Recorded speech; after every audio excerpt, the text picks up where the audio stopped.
Kasih tepuk tangan dulu buat tim pelayan kita hari ini. Luar biasa sekali. Terima kasih buat volunteer semua tim Praise and Worship, Asher ya. Tim broadcast media semuanya yang hadir juga terima kasih. Dan shalom buat kita semua. Sekali lagi shalom. Oke, sebelum aku lanjut, aku mau menyapa dulu teman-teman yang ada di rumah. Yang ada di jalan mungkin, yang sedang mengikuti ibadah ini secara langsung. Ada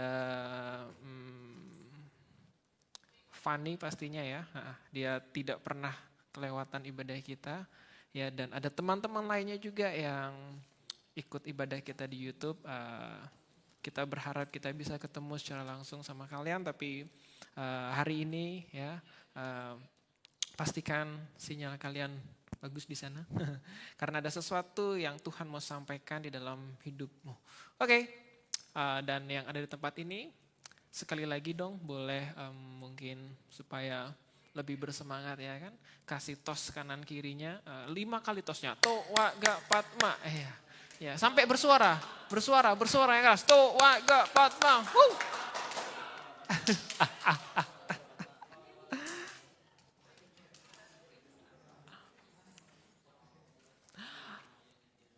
Oke teman-teman,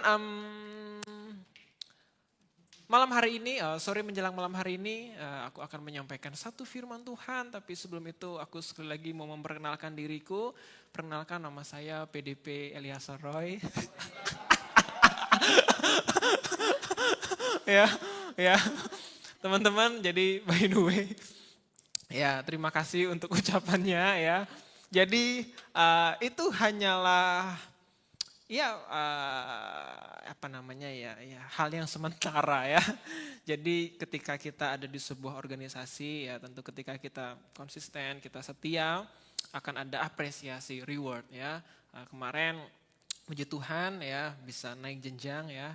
Jadi ya kalau di GSJA ini informasi aja ya. Di GSJA itu ada 3 tahapan gitu. Yang pertama plan Injil. Jadi kayak aku di awal-awal masuk organisasi itu plan Injil ya, jadi menerima sertifikat pelayan. Nah kemudian setelah 2 tahun melayani, taat, konsisten, gak bikin aneh-aneh, gak bikin macam-macam ya kan. Naik jenjangnya jadi PDP, nah PDP itu pendeta pembantu. Nah jadi masih pembantu nih. Ya jadi pendeta pembantu ya. Kemudian nanti 2-3 tahun ke depan nanti naik lagi jadi pendeta muda, PDM. Nah yang terakhir PDT itu pendeta penuh. Tapi kembali lagi itu ya sementara saja, yang ada di dunia ini hanya merupakan sebuah reward dari organisasi ya. Jadi terima kasih sekali lagi ucapannya, tidak merubah apapun ya. Tidak merubah apapun, tetap seperti ini ya. Dan kita kembali ke firman Tuhan. Oke, 1,000 generation, sama-sama katakan 1,000 generation. 1, 2, 3. Teman-teman, ini adalah visi yang Tuhan taruh di gereja kita, History Maker Generation Global Church ya. Dari tahun 2025 tahun ini sampai nanti 2030 ada 5 tahun di mana kita akan mengerjakan visi ini, dan ya di seluruh ya satelitnya HMG Church akan bersama-sama menjadi orang percaya, katakan amin. Menyembah memuji bersama-sama di dalam komunitas kita HMG Global Church. Amin. Nah, ada pertanyaan yang mungkin teman-teman sedang pertanyakan ketika aku sampaikan ini di minggu lalu. Visi kita, visi dari Tuhan untuk gereja kita 1,000 generation. Akan ada 1,000 anak-anak muda. Coba lihat kira-kira ada berapa anak muda di kanan kirimu nih. Ya kan, ya. Mungkin gini, ada pertanyaan kan, bagaimana bisa, bagaimana caranya. Ya, aku di kota kecil, aku di kota Blitar. Ya kan? Bagaimana caranya? Sedangkan di Blitar mungkin secara statistik orang percaya mungkin tidak sebanyak ya kepercayaan lainnya. Mungkin kita termasuk minoritas di sini. Muncul pertanyaan, bagaimana bisa menyentuh angka 1,000? Ada yang bertanya seperti itu? Gimana caranya? Sedangkan di ruangan kita saja kalau ada ibadah gabungan ya, 100 anak udah sesek, udah panas. AC-nya jeglek-jeglek. Gimana caranya tahun 2030 ada 1,000 anak muda datang berkumpul. Gimana caranya? Kalau aku tanyakan pertanyaan ini ke teman-teman, apa jawaban teman-teman? Gimana caranya?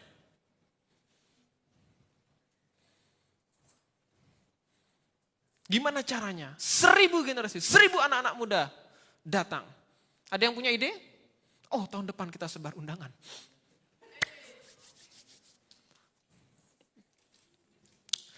Oh, tahun depan kita undang 1 artis terkenal mungkin. Supaya 1000. Bisa hari itu doang. Oke, ada yang tahu? Ada yang punya jawaban? Ada yang punya ide? Bagaimana caranya ya 1000 anak-anak muda di tahun 2030 bisa berkumpul datang di tempat ini? Teman-teman lihat, di awal firman Tuhan ini aku akan beri sebuah penegasan yang sangat serius. 1, 2, 3 katakan bersama-sama. Pergi dan memenangkan jiwa. Sekali lagi, ada pertanyaan. Bagaimana caranya? Storymaker Generation, visi yang Tuhan taruh. 1000 anak-anak muda, 1000 generasi akan datang berkumpul sampai nanti tahun 2030. Gimana caranya? Jawabannya adalah 1, 2, 3. Pergi dan memenangkan jiwa. Wow, ya kan? Nah, mungkin jawaban ini gak bisa memuaskan kita secara manusia yang punya logika. Pergi kemana? Ya kan? Gimana cara memenangkan jiwa? Pasti muncul pertanyaan-pertanyaan selanjutnya. Tadi pertanyaan pertama gimana caranya? Kita dapat jawabannya, pergi dan memenangkan jiwa. Nanti kita lihat dasar dari pernyataan ini di mana. Dan kemudian muncul pertanyaan, mau pergi kemana? Dan mau memenangkan seperti apa, Kak? Nah, teman-teman, tapi perlu digarisbawahi, kasih underline, pergi dan memenangkan jiwa, bukan pergi mencuri jiwa. Oke, nah dan ya ini yang penting, ini yang harus teman-teman simpan ketika kita mengerjakan visi ini bersama-sama. Sebelumnya karena The Real Gereja adalah gereja yang memenangkan jiwa untuk Tuhan. Katakan amin. Nah, Matius 28 ayat 16 sampai 20. Ini ayat yang menjadi ayatnya Storymaker Generation, betul ya? Di logonya yang terbaru ada ayat ini. Dan ayat ini menjadi dasar pijakan kita untuk kita mengerjakan visi Tuhan 1000 generation. Aku bacain ayat 16. Dan ke-11 murid itu berangkat ke Galilea, ke bukit yang telah ditunjukkan Yesus kepada mereka. Lihat nih, ketika melihat dia, mereka menyembahnya. Tetapi beberapa orang, ragu-ragu. Lihat nih. Yesus mendekati mereka dan berkata, kepadaku telah diberikan segala kuasa di sorga dan di bumi. Karena itu, ini ayat yang sering dijadikan bio Instagram. Karena itu pergilah, jadikanlah semua bangsa muridku dan baptislah mereka dalam nama Bapa dan Anak dan Roh Kudus. Dan ajarlah mereka melakukan segala sesuatu yang telah kuperintahkan kepadamu dan ketahuilah aku menyertai kamu senantiasa sampai kepada akhir zaman. Gimana caranya 1000 anak-anak muda bisa datang berkumpul di tempat ini memuji memuliakan nama Tuhan? Jawabannya adalah apa?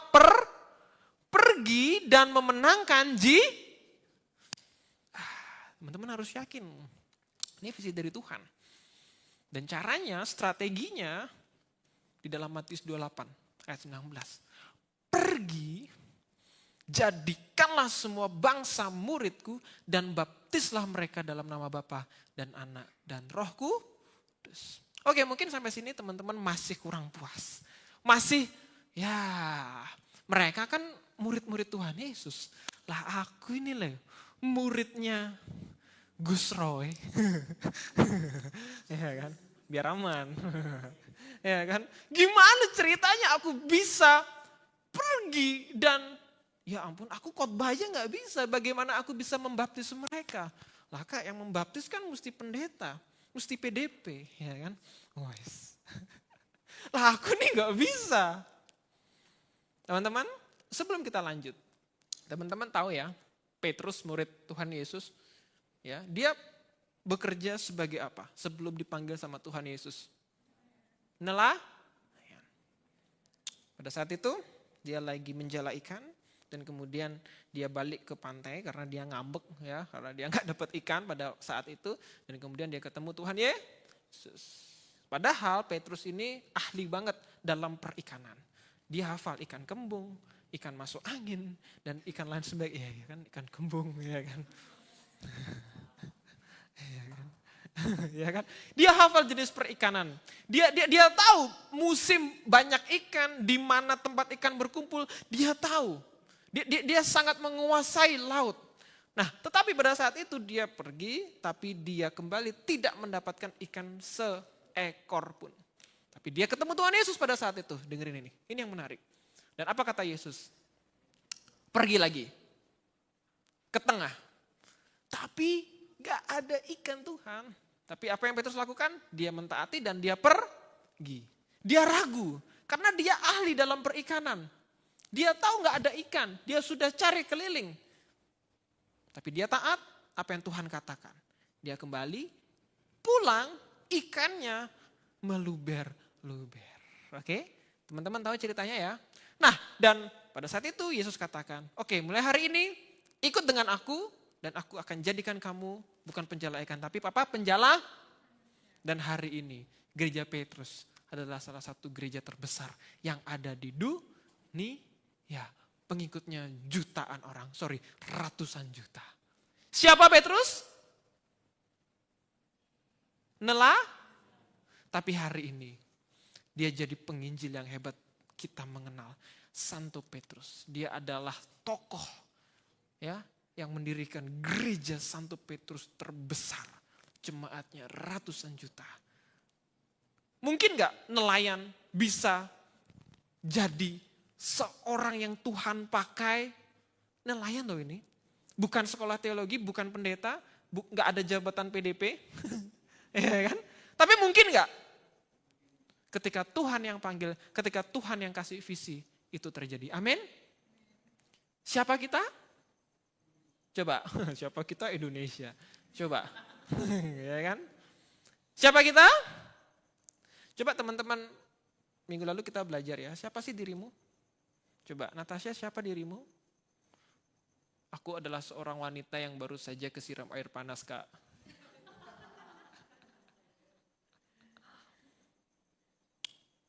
Carol, siapa dirimu?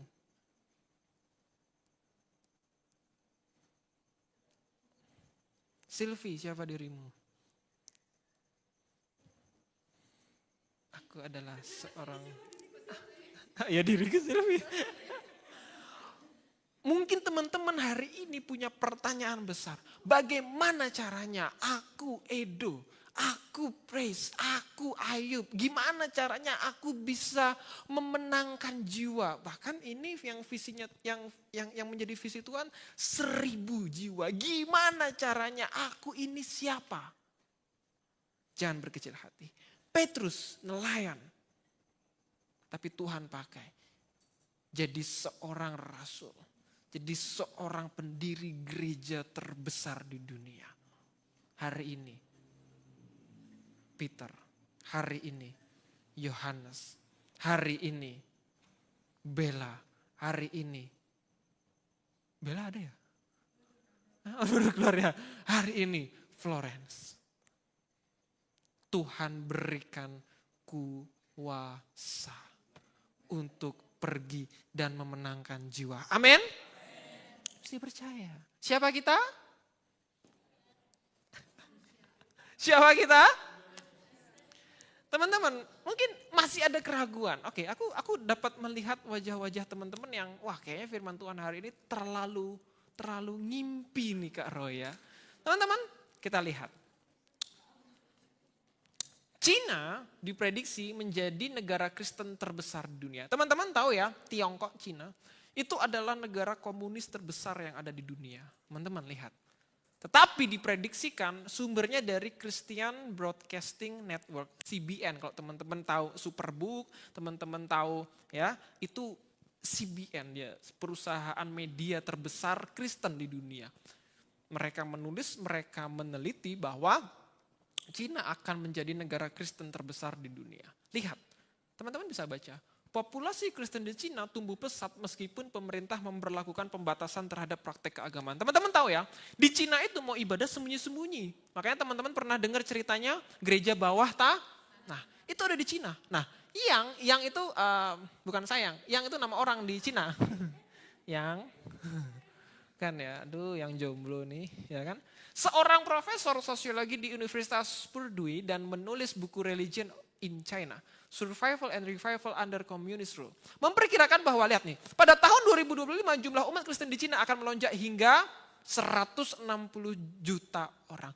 Lihat, Cina itu teman-teman, waduh, sulit bawa Alkitab aja.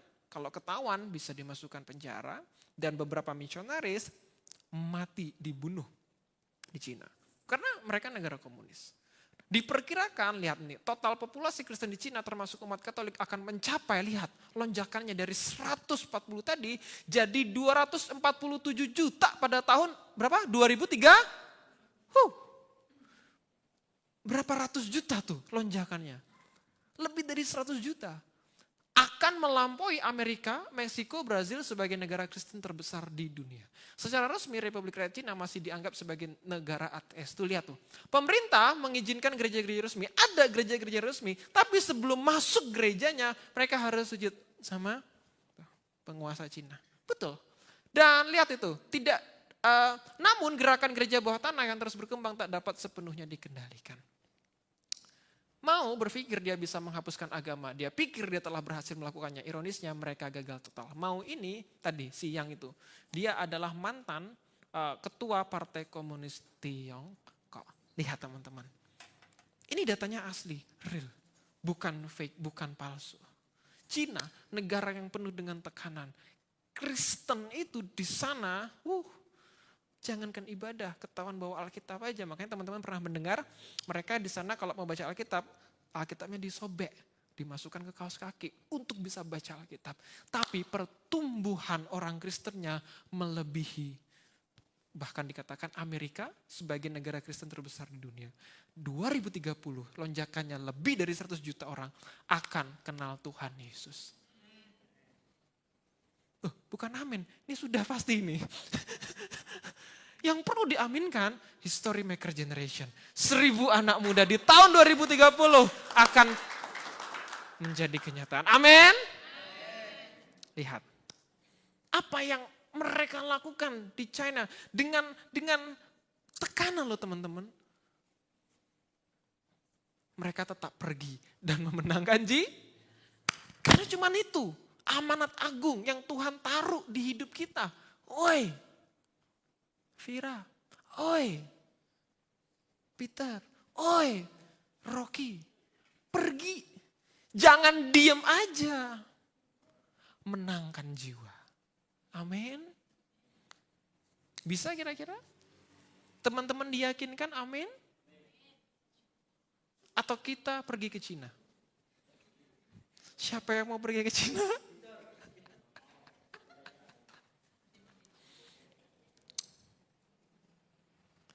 Oke, pertanyaan selanjutnya. Terus apa yang harus kita kerjakan? Oh ya, ini ya, tadi sumbernya ya. Tuh, The Christian. Teman-teman bisa lihat semua informasi tentang kekristenan, misi di sini. Teman-teman juga bisa doakan. Tuh ada gambarnya, siapa? Ya itu ya.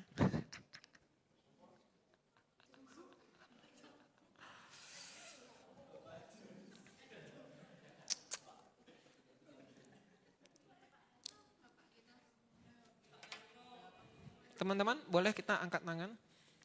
Kita berdoa sebentar yuk buat Kota Blitar yuk. Dengan kesungguhan hatimu di dalam nama Tuhan Yesus.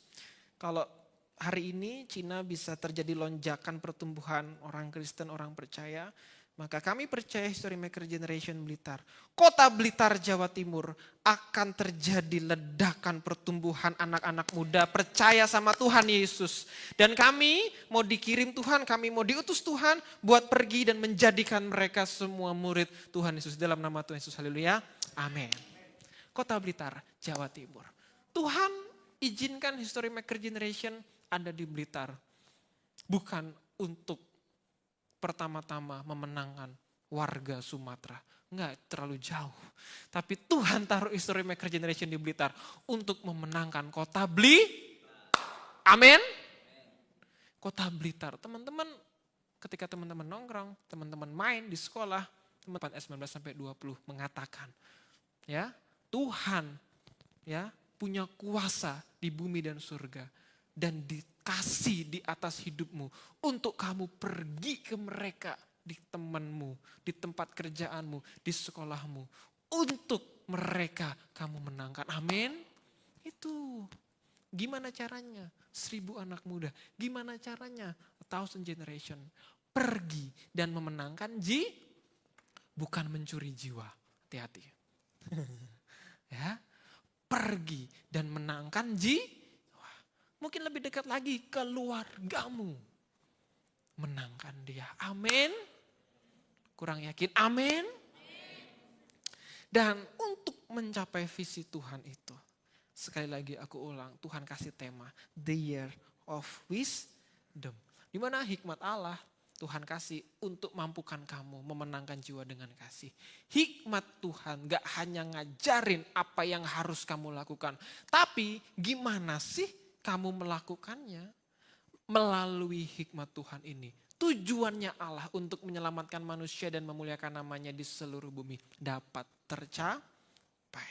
Jadi sebelum pergi pastikan kamu menghidupi kasih Kristus. Katakan, aku akan menghidupi kasih Kristus. 1, 2, 3.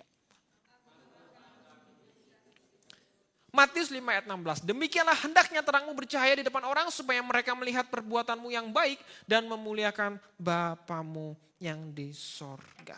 Teman-teman, jadi waktu teman-teman pergi ketemu orang, anggap saja ya Kak Novi ketemu sama Kak Nelci. Coba hadap-hadapan. Iya. Apa yang pertama kali Novi lihat ke Nelci? Apa yang pertama kali Nelci lihat di Novi? Nelci akan melihat senyumnya Kak Novi. Novi akan melihat senyumnya Kak Nelci.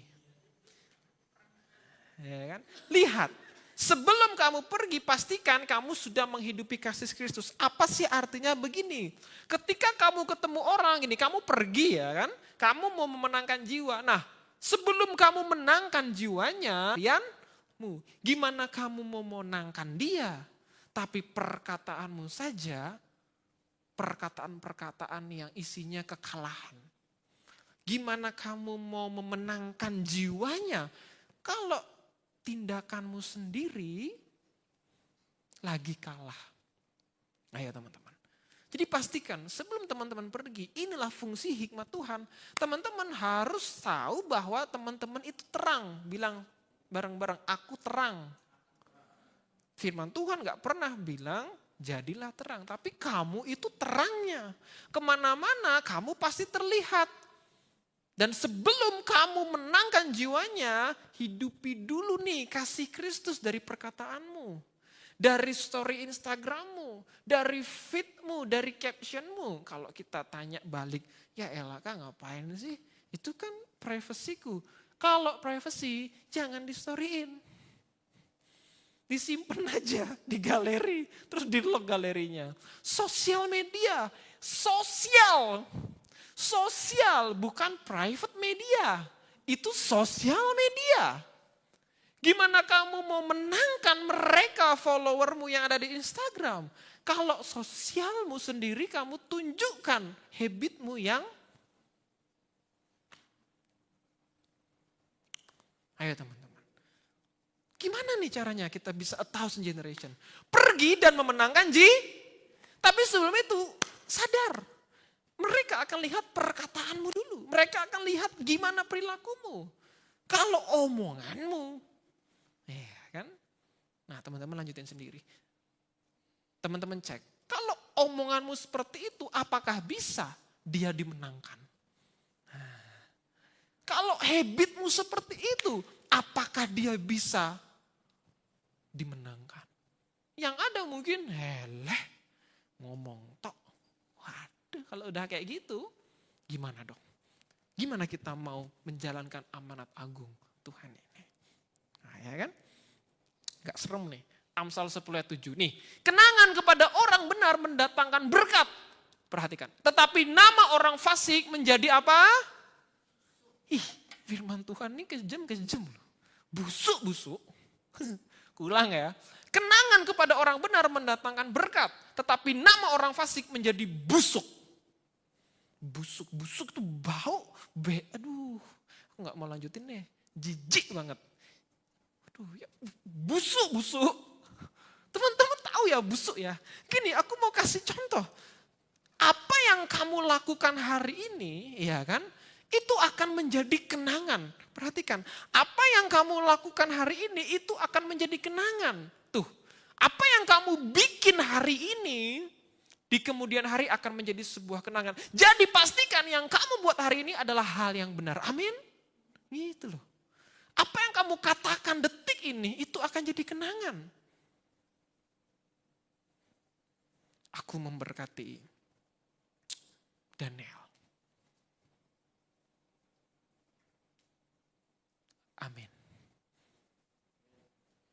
1 menit lalu, Kak Roy bikin sebuah kenangan di dalam hidupnya Daniel.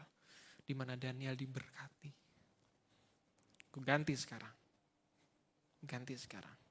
Noni. Pergi kamu. Aku gak mau lihat lagi mukamu. Beberapa detik yang lalu, Noni menaruh kenangan buruk bersama Kak Roy. Aku diusir, aku ditolak. Apakah bisa dimenangkan lagi nih orang nih? Mungkin bisa, tapi sulit. Teman-teman, coba apa yang kamu bikin hari ini? Sama sahabatmu, sama temanmu, sama keluargamu, bahkan sama teman sepelayananmu. Kalau kamu bikin yang buruk, itu akan jadi kenangan yang busuk. Makanya hati-hati sama perkataan, hati-hati sama tindakanmu, hati-hati sama perilakumu. Amin. Jadi waktu kamu pergi, nah kamu bisa memenangkan jiwanya. Amin. Oke, lanjut ya.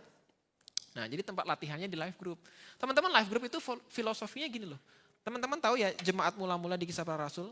Mereka datang berkumpul di rumah-rumah memecahkan roti. Artinya apa memecahkan roti? Makan. Ya kan? Di life group mungkin ada makannya ya, makan snack lah ya. Kemudian apa? Mereka saling menguatkan ya kan, motivasi ya kan. Nah itu jemaat mula-mula. Dan kemudian mereka saling makanya di life group kita di akhir selalu ada doa. Teman-teman aku mau bilang, tempat latihannya untuk kamu hidupi kasih Tuhan sebelum kamu pergi dan memenangkan jiwa. Di life group dulu. Lihat, jemaat mula-mula itu, ya kan? Itu cuman segelintir orang aja, belasan doang. Nggak ada tuh puluhan, bahkan ratusan belum ada. Tapi ketika mereka setia, komitmen, konsisten, Tuhan menambahkan jumlah-jumlah mereka. Jadi sebenarnya kita dapat strategi, gimana caranya menuju 1000. Ikut life group, latihan di life group, bagaimana doain temenmu, gimana kamu support temenmu. Amin. Makan bareng, ngobrol bareng. Please ngobrolin firman Tuhan. Ya boleh ngomongin keseharian dan lain sebagainya. Tapi jangan ngomongin orang, amin. Ayo, life group History Maker Generation tahun 2025.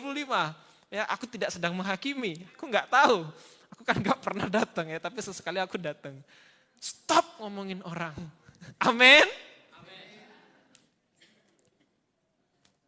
Tapi mulailah ngomongin firman Tuhan.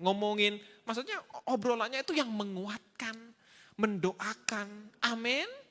Dari situ Tuhan akan menambahkan jumlah di live grupnya Mas Edo. Amin. Akan menambahkan jumlah di live grupnya Natasha. Amin. Menambahkan jumlah live grupnya Noni. Amin.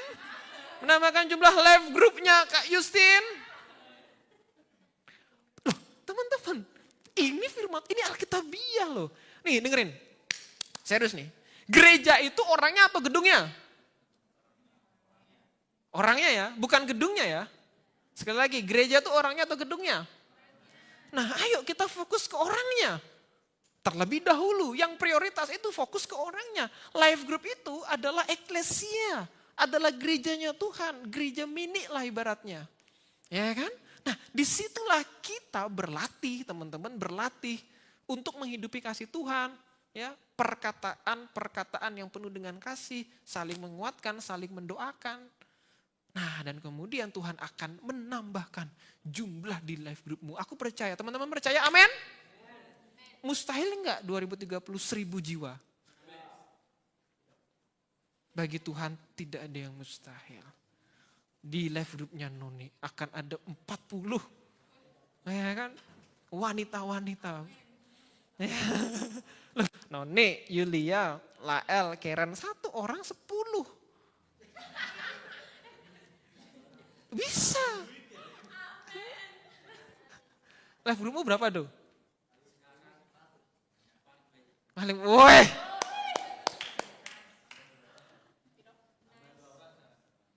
Siapa? Doakan.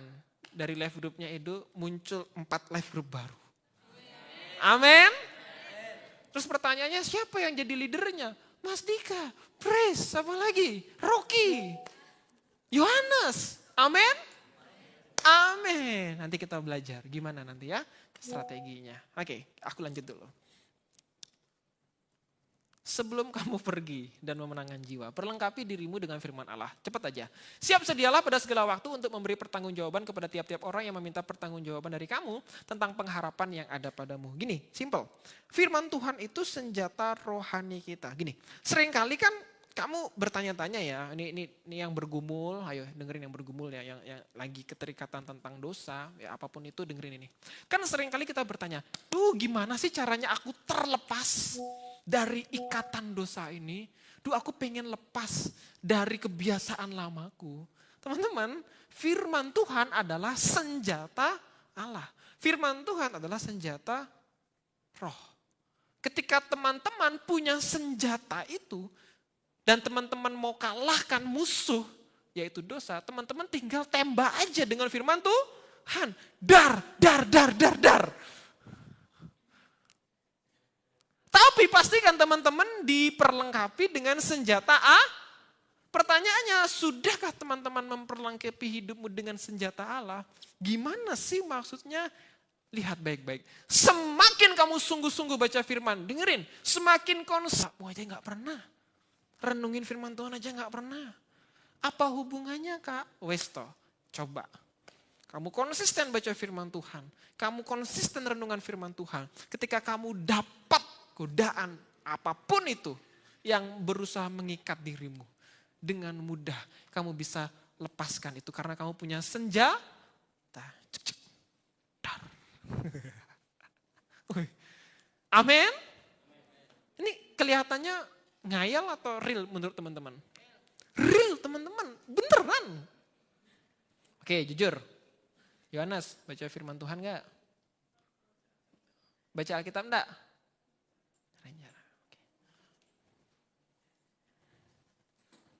Rocky baca Alkitab enggak? Baca. Siapa yang jarang baca Alkitab? Oke. Coba jawab di hatimu ya. Terima kasih untuk kejujurannya. Sulit enggak kira-kira untuk lepaskan masa lalu? Ya kan? Sederhana. Kak, aku sudah doa. Aku sudah datang hari Sabtu. Aku sudah, ya ampun Kak, waduh Kak, bener-bener aku nih berdoa sampai nangis-nangis, doa puasa dan lain sebagainya. Kok sulit ya? Firman Tuhan katakan guys, di dalam Amsal 4 ayat 20. Hai anakku, perhatikanlah perkataanku, arahkanlah telingamu kepada ucapanku. Janganlah semuanya itu menjauh dari matamu dan simpanlah itu di lubuk hatimu. Gimana kita mau dengar kata Tuhan kalau hari-hari kita gak pernah baca Alkitab? Gimana kita mau perhatikan apa yang Tuhan katakan kalau hari-hari kita tutup Alkitab kita? Nah, makanya ketika dapat godaan kita gampang tergoda dan jatuh ke dalam dosa. Karena kita gak punya senjata itu untuk ngelawan itu. Bayangkan kamu punya dan kamu diperlengkapi dan perlengkapannya full. Pelurumu gak cuma 2-3 tapi ratusan ada pelurumu. Yaitu firman Tuhan. Ketika ada godaan, tinggal kamu tembak aja, cek-cek, dar. Wih gak mempan, pakai basoka, cuk-cuk. Wih gak mempan, pakai nuklir. Bar. Serius teman-teman. Amin. Makanya ya, tahun ini kita ada HMG Bible Academy. Apa sih tujuannya? Untuk tolong kita, untuk kita konsisten. Ada life maps, itu tidak akan pernah dihapus itu grup itu. Teman-teman, ayo. Baca Alkitab, itu senjatamu sebelum kamu pergi dan memenangkan Wah, 1000 generasi, aduh itu bukan hal yang mustahil. Yang terakhir, berdoa dan mengandalkan Roh Kudus. Bukan dengan keperkasaan dan bukan dengan kekuatan, melainkan dengan Rohku, firman Tuhan semesta. Kita ada program doa, berpuasa. 2 minggu sekali setiap hari Rabu jam 5 sore. Ya, jadi teman-teman, ayo kita belajar, berdoa, andalkan Roh Kudus, dan ditambah dengan puasa. Bukan hanya untuk bagaimana kita bisa mencapai visi itu. Teman-teman, pastikan doamu, puasamu ditujukan hanya untuk Tuhan. Ketika kamu punya pergumulan, ketika kamu punya hal, sesuatu yang mungkin rasa-rasanya sulit untuk kamu lepas. Kita belajar yuk, doa dan puasa. Ketika kamu dimenangkan, jiwamu dipulihkan. Ketika kamu pergi, kamu bisa memulihkan jiwanya orang. Kamu bisa memenangkan jiwanya orang. Amin. Dan lewat live group teman-teman, lewat komunitas teman-teman, aku percaya akan muncul generasi-generasi baru, live group baru dari mereka yang teman-teman menangkan. Dari yang sebelumnya gak percaya Tuhan, jadi percaya Tuhan. Katakan amin. Bangkit berdiri bersama-sama.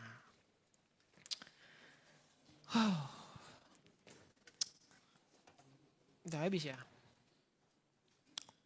Percayalah kepada Tuhan dengan segenap hatimu. Dan janganlah bersandar kepada pengertianmu sendiri. Akuilah dia di dalam segala lakumu, maka ia akan meluruskan jalan. Siapa yang merasa jalannya bengkak-bengkok? Gak usah angkat tangan, mungkin disimpan dalam hati aja. Siapa yang rasa jalannya kayak kadang mogok, kadang lancar? Wow, terima kasih untuk kejujurannya teman-teman. Dari ayat ini apakah teman-teman bisa tahu kenapa hal itu bisa terjadi?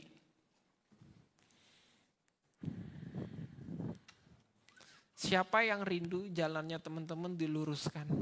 Semua pastinya ya. Satu hal, percaya sama Tuhan dengan segenap hatimu. Dan jangan bersandar kepada apa? Pengertianmu sendiri. Dan akuilah dia di dalam apa? Segala lakumu. Ayat yang sederhana, simple, tapi sulit nih untuk dikerjakan. Ya, sulit, gampang, sulit, gampang. Percayalah, itu hanya alasan manusia. Amin. Buktinya kamu bisa kok SD, SMP, SMA. Bukankah waktu itu, waktu mau naik kelas kamu bilang ujiannya sulit bu, ujiannya sulit pak. Tapi nyatanya bisa pak? Sama. Ujian hidup, sulit kak? Lebih sulit ya? Kalau di ujian sekolah mungkin kamu percaya sama jawaban temanmu, kamu bisa. Ya, tapi kalau di ujian kehidupan kamu nggak bisa percaya sama jawaban temanmu. Kamu harus satu-satunya percaya sama jawaban Tuhan, amin. Ya, jadi ujian hidup tuh nggak bisa nyontek. Amin.